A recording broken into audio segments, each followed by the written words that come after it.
Welcome to the TubeBlog AI training video series. In this tutorial, we are going to show you how to add a WordPress site and how to post data on it in TubeBlog AI. Once you choose to post data on WordPress, download the plugin from TubeBlog AI and install it on your WordPress site. Add your downloaded plugin to your site.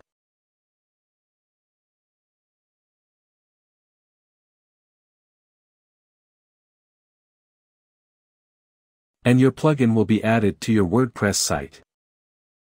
Go to TubeBlog AI. Now add your site name and your site URL.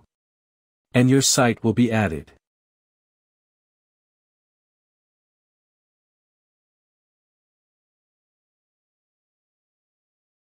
Add categories to your site.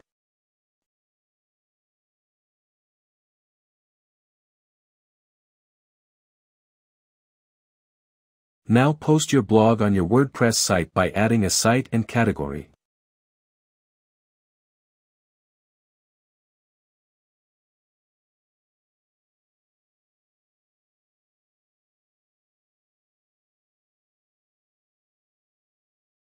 Your blog will be posted on your WordPress site.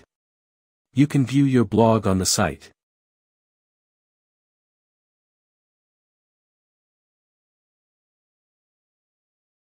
Thanks for watching the video.